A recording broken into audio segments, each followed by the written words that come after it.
Hi everyone, welcome back. Today's video is going to be the culmination of the series that I've been doing with Ryan McBeth over the course of the last week or so. And this is actually going to be an interview style video where we discuss the results that we received from testing, as well as some current events. So I'll have links to the previous work that has been published in the description box down below, as well as the links over to Ryan's stuff so that you can follow him on a regular basis if that's something that you're looking to do.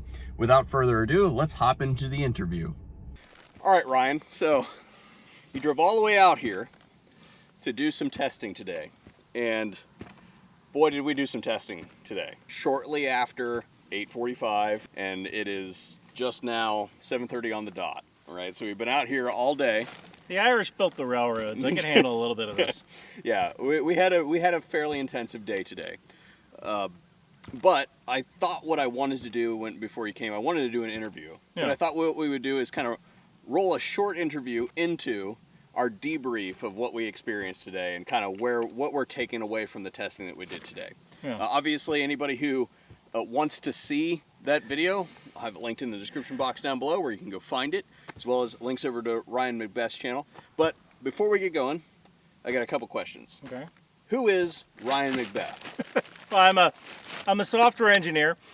But I spent 20 years as an anti-tank and heavy weapons infantryman. And I also run a YouTube channel where I talk about open source intelligence, I talk about cybersecurity, I talk about software, I debunk propaganda, and once in a while I do a video on how does X work in the US military. Cool, cool. Well, that was very concise. It sounds like you actually said that on YouTube before. Right? I've had a couple of TV interviews. You've had a couple of TV interviews? Yeah, I understand you're also an author. Yeah, I've written 3 novels, I think. I might work on my 4th, which the YouTube channel is screwing up. And I had a cartoon strip. I had a cartoon series about I had a cartoon series for a radiology trade publication, of all things. And it was about a software engineer and his girlfriend, who is a slightly more smarter and more successful doctor, radiologist. And so that ran for, I guess, about almost 3-4 years, something like that. So I'm a published author in a radiology trade publication. Now, did you do your own animations, or? I drew everything. Yeah. You drew everything. Well, look at that. You're all over the place. You're completely multifaceted. I guess I am. Yeah, that's. I guess so. And I shoot. And you shoot. Quite well, I might add. Thank you. Now, before we get going, I had an oversight. I forgot to change the battery of the camera. We got to do that before we move it. The place is falling apart. I'm not going to say how fast we're going, but we can go faster. This thing is fast. It's fast. I drive fast. This thing is really fast. Oh wow, like really. Yeah. Oh yeah. It'll get away from you. The second question that I kind of wanted to talk about that kind of leads into what we came out here to do is one of the sources of a lot of commentary on your channel as of late has been the Russian-Ukraine conflict. Yeah.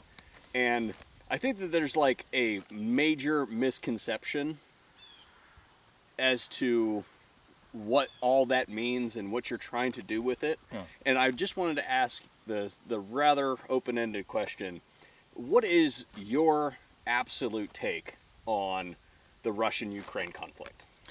You do with it what you will. So I think that give him plenty of rope to hang himself.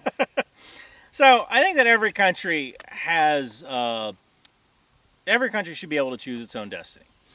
I think that one of Russia's major problems is that it's not that NATO is encroaching on Russia. I think one of the fears that Russia often says is that NATO could put missiles in Ukraine, or we got subs under the Barents Sea right now. There's no difference between 15 minutes and 14 minutes, right? It's you still end up on the losing side of the nuclear war. So surrounding Russia with NATO isn't that big of a deal, and also NATO doesn't tend to be an expeditionary force. We don't tend to go after other countries. NATO is never going to attack Russia. It's an alliance. And every country has their own choices of who they want to form alliances with. I think that Russia wanted to invade Ukraine because it was leaning toward democracy. Now, don't get me wrong. I think Ukraine is a corrupt country. It is run by oligarchs. There's more opportunities to choose media in Ukraine than there is Russia. It's not perfect. But when this country started, we weren't perfect either. And I think that what Russia was afraid of was a Western-leaning democracy right below it, with people who had relatives in that country. And if you have relatives in a country that's free and you're living in a country that's not so free, that might make politicians in Russia a little scared. You need to look no further than the America-Canada situation or the America-Mexico situation. Yeah. So, not quite to the extremes that we're talking about with the Russian-Ukraine conflict, yeah. But I didn't mean to fully interject into. But I think that there was, you can see parallels to that in our sort of scope of yeah. living. Now, I also think that I wish no harm upon Russians. If you watch my channel, I've never once called Russians orcs. I've never celebrated their deaths. You know, as an infantryman, as a soldier, I feel sorry for these guys who were sent into combat under-equipped, under an order of lies, told to invade a country that they weren't prepared to invade, that they weren't equipped to invade, and these poor kids keep dying. I think Russia is too important as a global provider of food, as a global provider of fertilizer, of chemicals, and of the space program, to let Russia be a pariah among nations. So ideally what I would like to see is, I don't want to say a victorious Ukraine, because there's not going to be a surrender ceremony on a battleship. I think there is going to be a negotiation, and whether that negotiation is from a position of strength or a position of weakness, a lot of that is up to you. A lot of that is up to your support of this country, whether your politicians continue to support Ukraine, even in the winter when Germany starts getting cold and they want that Russian gas. So the question is, do you think that you have a right to be free and decide your own destiny? If you think you do, then you should probably be on Ukraine's side. If you're on the side of more government, more authoritarianism, fewer rights, then you should be on the side of Russia. Thank you for taking a couple minutes to clear that up. That said, we came out here for the express purpose of testing commercial ARs available in the United States, a couple different makes, models, stuff like that, Yeah. for the express purpose of trying to determine whether there would be good infantry rifles should they be exported to Ukraine, type thing. And we had a lot of things that we uncovered today. And what was the thing that was most prolific to you right off the gate? I think the one thing that shocked me was how bad the 1-in-9 twist rifle performed. It was horrible. Yeah, I think that there were some discrepancies when we were going through, you know, this did this and that did that on our personal opinions and performance, but I think that we both agree that 1-in-9 rifles are not good rifles. I had one and I got rid of it.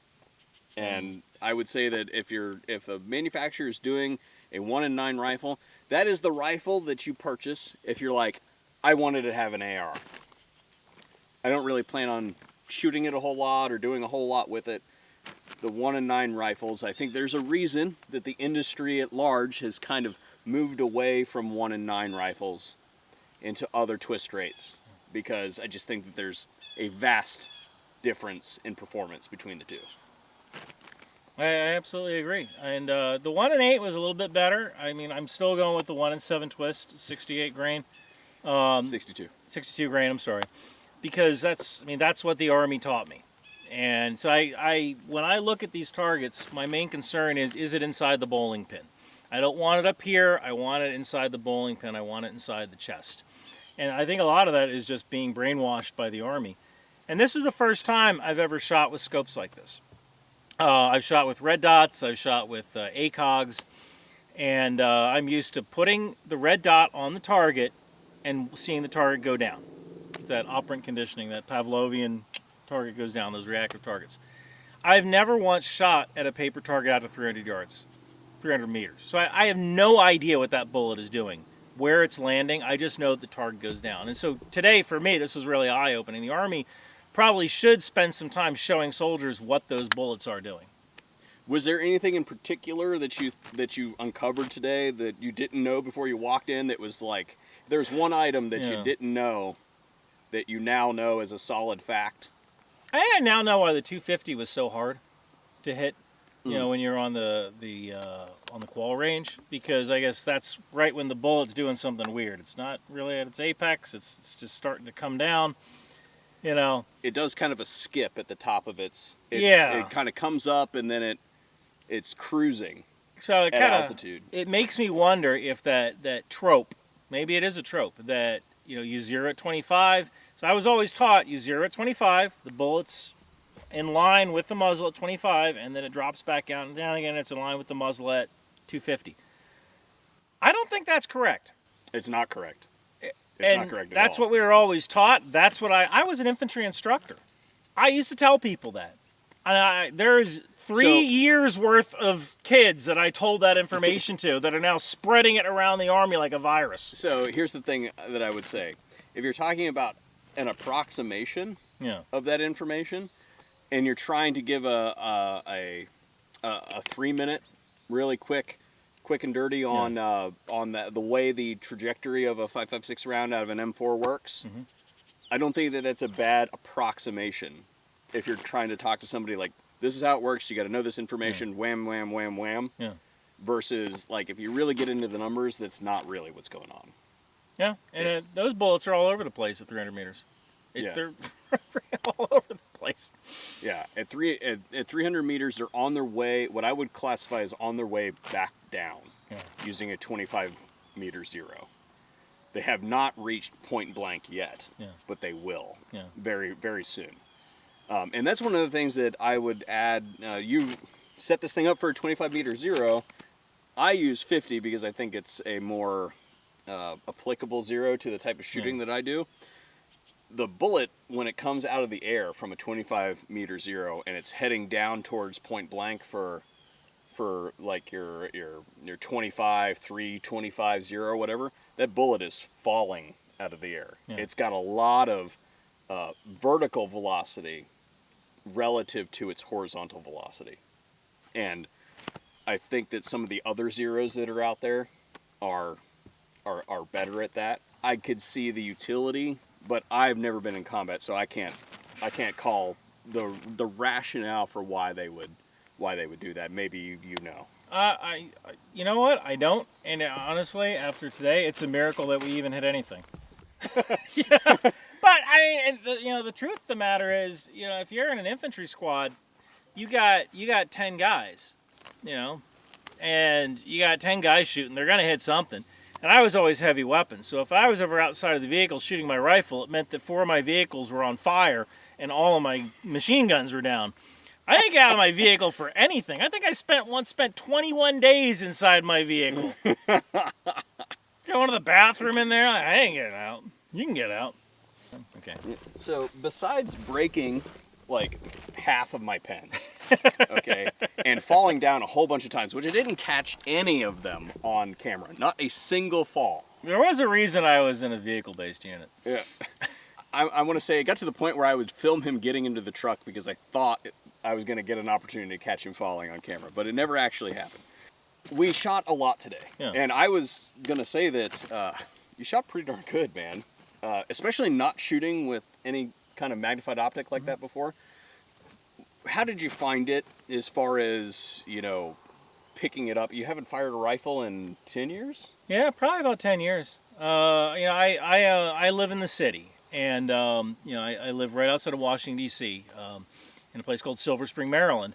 And for the longest time, I didn't have a car. So if I wanted to go to the range, I own a Beretta, and I would put my gun in like a little stealth case, and I would go take the bus to the range, and I would shoot. And a lot of the ranges around the Washington, D.C., Maryland area are not rated for rifle. So there's no point in me even having a rifle. But you're right, I haven't shot a rifle in probably about 10 years. I got out in 2014, so it's 2022, 8 years. 8 years at the least. Yeah, probably about 8 years. And, I get it all came back. And I guess, you can say what you want about the Army, but man, they really hammer training into you to the point where even though well, to me, this wasn't a military rifle. It was still close enough, the manual of arms is still close enough that I could operate this and I could shoot effectively. And I was actually really shocked at how well I did shoot. It was really cool to see, and part of it was the guns, right? Part of it was we started out with a 1-9 gun, so you know it wasn't really doing all that great to begin with, and we were kind of all like, man, this is going to be a rough day. But after we shot for several hours, those groups started getting smaller and smaller, and yeah. So, perishable skill, shooting is a perishable skill, or do you think it's a recoverable skill? I think it might be a recoverable skill. I think that, you know, if you're in the military right now and like riding a bike, and you're wondering, you know, why are they making us do this again and again? Why are they making us do these drills again and again? I guess it's because even after 20 years, I could still operate that rifle. I could still probably break it down as well without any trouble. So if you are in the military right now, listen to what your sergeant's saying and do those drills even though you think it's a bunch of BS. Because 20 years from now, if you ever have to, you might be able to pick up one of these rifles and fight with it. Very cool, man. Well, I appreciate you coming out to Ohio. What was your thoughts on Ohio as far as, you know, I mean, I know it was a little bit toasty today. Got a little bit greasy, but it ain't Iraq hot, I'll tell you that. Ohio is for gunners. It was nice to be able to carry without having to worry about getting pulled over or anything like that. This is actually a really beautiful state, especially in the eastern half, you know, and I didn't encounter one unfriendly person here, especially you. So thank you so much for inviting me down here, man. You are welcome back anytime. Thank you very much for the wealth of entertainment that I received today. I always like it when people come out and do collabs because I usually do all this stuff kind of by myself. So when I have guests come in, it's always a treat for me. Because it's like, I'm working, but I'm not really working, and you made it a blast today. So thank you very much, and good shooting today, sir. Thank you. You too. All right, later on.